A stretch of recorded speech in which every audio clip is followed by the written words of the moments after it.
Good morning, and welcome to yet another episode of Contemplations, Soulful Contemplations on the poetry of Rumi. So today we're reading from an interesting poem of Rumi from the Coleman Barks edition, The Essential Rumi. And this one's called The Sheikh Who Played with Children. A certain young man was asking around, I need to find a wise person. I have a problem. Good morning and welcome to all of you that are joining. Thanks so much for being here. Appreciate your regularity and being here. So every week after week, every Monday, as we read through the poetry of Rumi. So it's been really enlivening for so many of us. So a certain young man was asking around, I need to find a wise person. I have a problem. These days we turn to YouTube or a podcast or something like that to find a wise person. But in the past, you'd go around and ask, perhaps in the village square or somewhere else, is there any wise person around here? Someone I can ask some questions to? Is there somebody I can get my answers from? I know when I was a kid, that's kind of how it was. I didn't even know where to go, really. Where did you go to find answers to some of the most pressing questions of life? For me, it was stuff like, why am I here? What's this life all about? What are we doing? It was pretty crazy when you live in a world with no answers. The teachers and friends and parents, they didn't have any answers. I don't know if you struggle with questions like that about who you are and what the purpose of your life is and what's the point of this whole thing. For me, it was a big deal, and I had to find out. And I didn't want to do anything until I did find out. So yeah, this young man is asking. He needs to find a wise person because he has a problem. A bystander said, "There's no one with intelligence in our town, except the man over there playing with the children. The one riding the stick horse." So I guess there was a horse in the shape of a stick. And he was riding that and he was playing with the kids. One of the things I've learned is that people who are truly wise don't act wise. They don't need to pretend. They don't need to put on a show. In fact, they have tremendous humility. In fact, they have tremendous playfulness. In fact, those are some of the qualities you'll find that are the most telling of a person's spiritual growth. Not the amount of knowledge they have, not the amount of books and verses and things they can quote, but rather their ability for humility, for simplicity, because these are paradoxes. To have great wisdom and great childlike spirit at the same time. These are paradoxes. To have great knowledge and to be silly at the same time. When you can live your life with between these extremes, then you find that you enter into a spiritual domain that very few are privy to. Most people live on one side of the fence. They're very smart people, but they don't know how to be silly and playful. Or they're very silly people and they don't know how to be smart. They don't have much knowledge of anything. So when you can hold both ends of that, of a situation, when you can be both wise and foolish, when you can be both loving and yet firm when required, you can be as required, you've gained wisdom.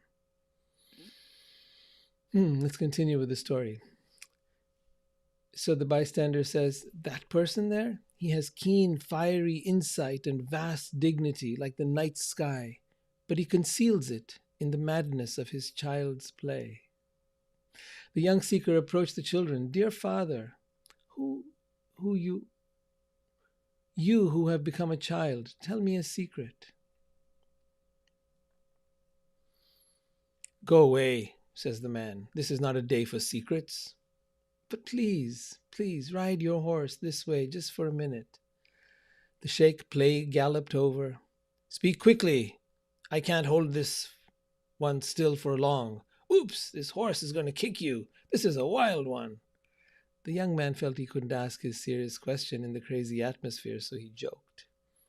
I need to get married. Is there someone suitable on the street? I wish so many people would wish we had someone wise we could go to and say, hey, I'm looking for a partner. I'm looking for my soulmate. I'm looking for someone. Would you help me find that person? Who is that person? I don't even know myself. I'm going by these websites that tell me all kinds of qualities where people put pictures that aren't even there necessarily of themselves now. They're probably from 10 years ago. That's what it's come down to now. But here he's seeking the advice of a wise person. How do I go about life? How do I find a suitable partner?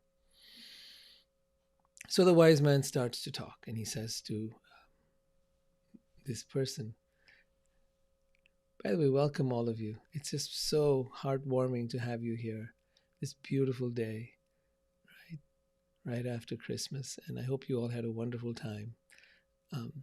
Just want you to know you are loved. And if you were alone or if you were with family, either way, you're loved. I read something really fascinating just yesterday about love, and I want to share that with you. It was is a really beautiful statement. It says, love can be the greatest trap or the greatest liberator. Love can be the greatest trap or the greatest liberator. When love is an attempt to satisfy need or lack, it is a trap. Let me say that again. When love is an attempt to satisfy need or lack, it is a trap. When love is something you find within yourself, that makes you whole and complete and is not contingent or dependent on anything or anyone, then love is a liberator. Try and really take this in. When you're seeking to love from a place of lack or need, then love will become a trap. How? Why? Because now your need is ruling the show. You really don't, it's not really about love, it's about what you need. Your needs being fulfilled. And when your needs are not fulfilled, you will be dissatisfied and unhappy, and you will let that out on your partner, and that which you call love will now have become a trap for both of you. When love is something you find within yourself, when you find that love is who you are, not love is something you seek, but love is who you are, then that sort of love makes you feel whole and complete. It is not contingent or dependent on anything or anyone. That love is a liberator. And that is the love that Rumi talks about. That is the love of bhakti, of devotion, of love of God. That is that love that is the true essence of our soul. It is the nature of our spirit. It is the nature of who we are. So let's continue with the story of Rumi. I just thought I'll share that with you. So the Sheikh, this wise man, he says, there are 3 kinds of women in the world. 2 are griefs and 1 is a treasure to the soul. The first, when you marry her, is all yours. The second is half yours, and the third is not yours at all. Now get out of here before this horse kicks you in the head. Easy now. He's doing this play horse, like a stick that looks like a horse, that he's probably got a horse head on top of it, and he's play acting as if he's on a real horse. The Sheikh rode off among the children. The young man shouted, tell me more about the kinds of women. The Sheikh on his cane horsey came closer. The virgin of your first love is all yours. She will make you feel happy and free. A childless widow is the second. She will be half yours. The third, who is nothing to you, is a married woman with a child. By her first husband, she had a child, and all her love goes into that child. She will have no connection with you. Now watch out, back away. I'm going to turn this rascal around. He gave a loud whoop and rode away, calling the children around him. in modern day terms, you might read this and say, gosh, this guy is really sexist. He's really putting, um, uh, creating all kinds of stereotypes and nonsense. Well, let's read further. Let's see if that's really what Rumi is trying to do here. One more question, Master. The Sheikh circled. What is it? Quickly, the writer over there needs me. The seeker says, I think I'm in love. What is this plaything that you do? Why do you hide your intelligence so? Then the wise man says, the people here want to put me in charge. They want me to be a judge, a magistrate, an interpreter of all the texts. The knowing I have doesn't want that. It wants to enjoy itself. People who are truly wise know this knowing that is there within themselves. They don't want to get trapped. They don't want to get trapped into the day-to-day mundanity of life. They don't want to get trapped into having a job and doing things that are expected of them, or to do things that they're supposed to do. No, they don't want to be that. He says, the knowing I have doesn't want that. It wants to enjoy itself. The knowing inside you knows that life is not meant to be suffering. It knows that life is there for you to enjoy, to live fully, to be alive, to be vibrant. What does that mean for you? Really explore that. What does it mean for you to be fully alive? What does it mean for you when you say that you're alive? Does it just mean that you're surviving? Does it mean that you're just paying the bills and you're coming home from work and then sitting in front of the TV and that's life? Does it mean that you're partying and that you're drinking or that you're smoking some weed? And is that what life is? What does it mean to enjoy life? This wise man is here playing among the children, being a child, being silly, being foolish, because people would like to trap him into the ways of the world, and he's not willing to go there. The wise man continues, I am a plantation of sugar cane, and at the same time I am eating the sweetness. Oh my goodness. I am a plantation of sugar cane. Most of you may not know that sugar, which many of us have come to abhor in today's time, and we think it's very unhealthy, but hey, I'm not going to question any of that here. Basically what he's saying is, I am a plantation, a field filled with sugarcane, with sweetness. And at the same time, I am eating that sweetness. I am filled with sweetness. My inner self, my soul, is a field of sweetness, and I am tasting that sweetness. Knowledge that is acquired is not like this. Those who have it worry if audiences like it or not. It's a bait for popularity. Oh my God. If you could understand this one small little snippet, your whole life would change.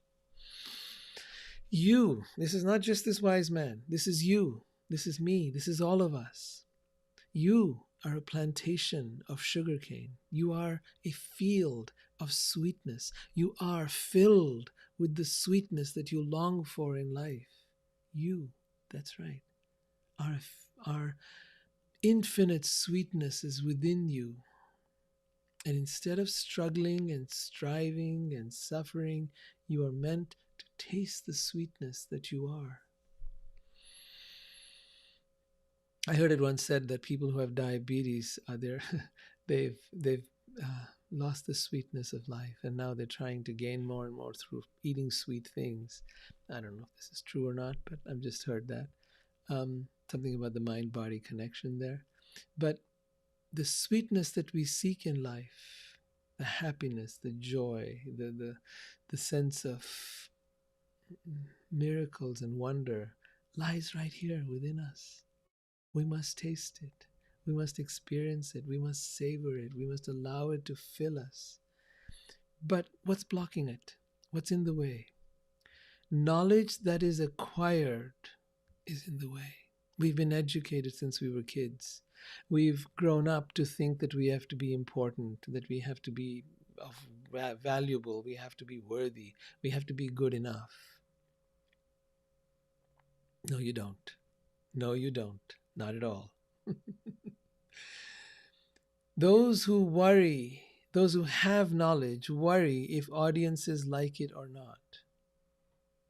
If you think you're smart, then you worry if people like you or not. Do they agree with you or not?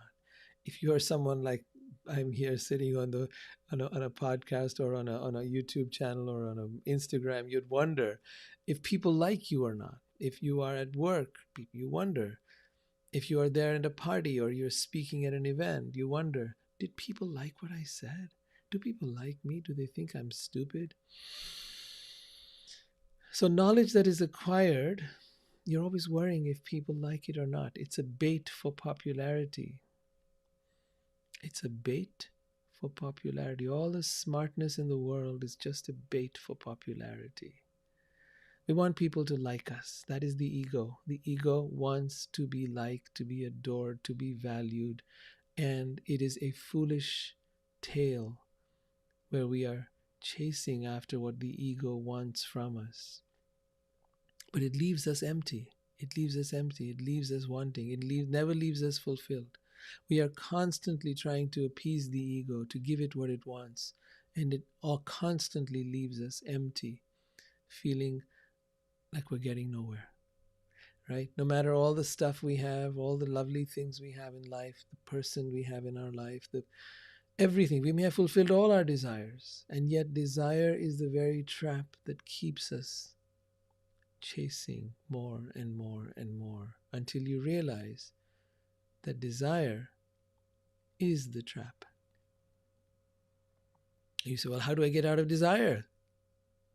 Desire the sweetness that you are.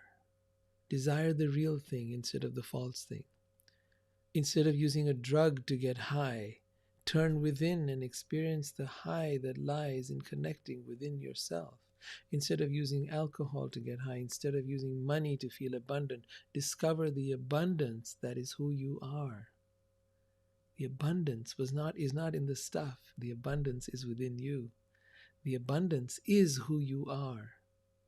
And this entire universe is abundant with the energy that you seek, abundant with happiness, abundant with love, abundant with all that you have ever desired is right here within you.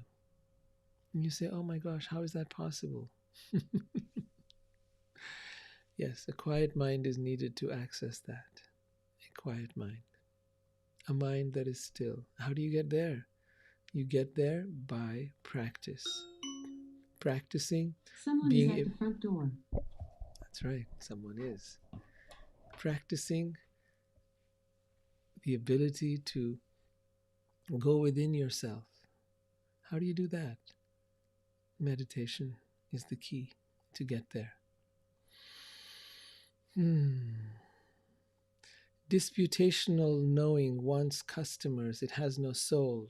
Robust and energetic before a responsive crowd, it slumps when no one is there. So when we are seeking for someone to like us, to want us, to need us, then we find that our need is not fulfilled. No one is there. And we are disappointed. We are disappointed because people do not love us the way we need to be loved. They do not give us what we need. They do not satisfy us. Things do not satisfy us. People do not satisfy us. We do not get any satisfaction. It feels as if everything that we get or have or acquire only comes up shortchanging us. I remember a song back in the 70s, Can't Get No Satisfaction, but I tried. And he goes on and on like that. I can't get no satisfaction. But that's how it is.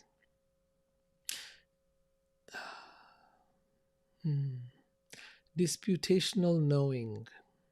So the knowing that is based on the knowledge and intellect, the stuff that we value so much in today's time, information, wants customers. It wants people to agree with you, right? If you look at all the different groups of people in today's time, political groups, vaccine groups, you name it, they're all about, oh, I know, I have the truth, I know what is right.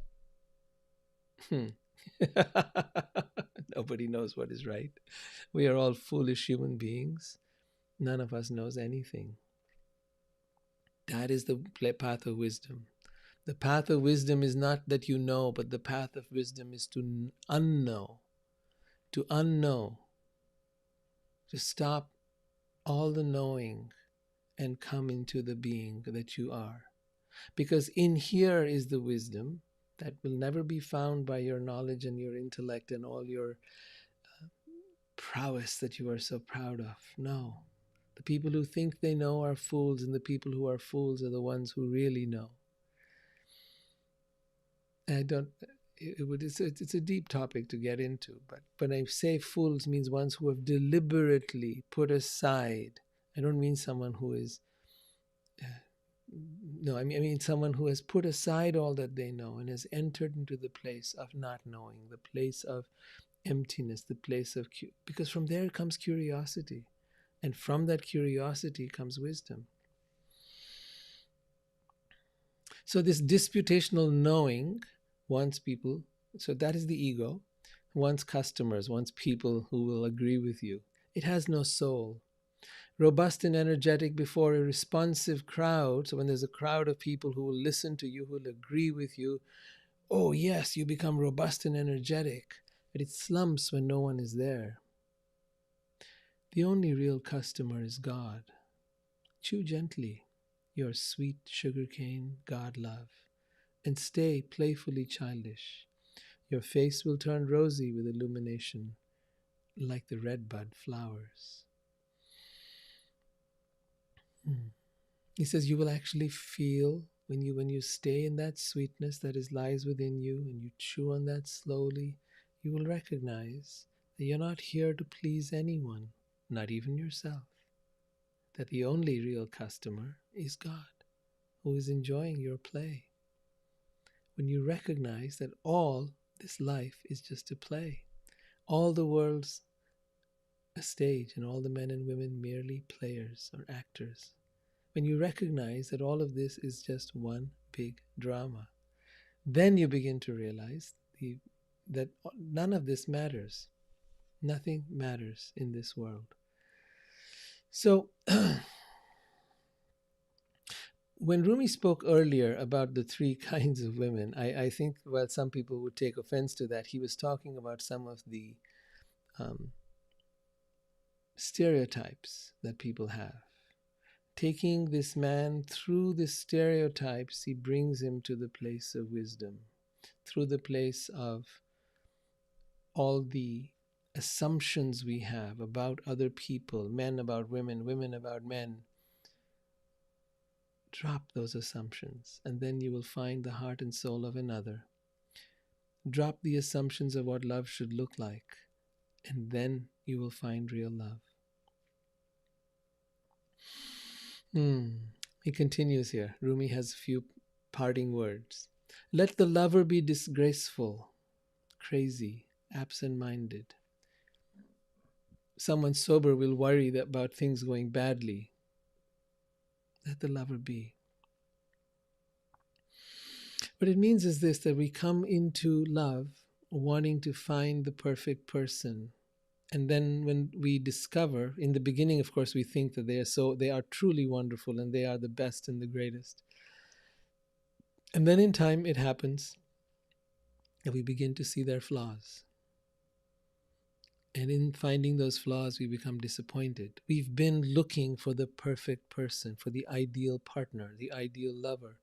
That search in itself is the cause of the problem, because there is no ideal lover, no ideal partner, no ideal mate, whether you are with someone or whether you are single. Please hear these words. Because in fact, you're not ideal. I'm not ideal. Nobody is ideal. Nobody will ever be ideal. And therefore, the search for someone who is ideal will always be disappointed. We will always come back empty. The search for the ideal is the search for your true self.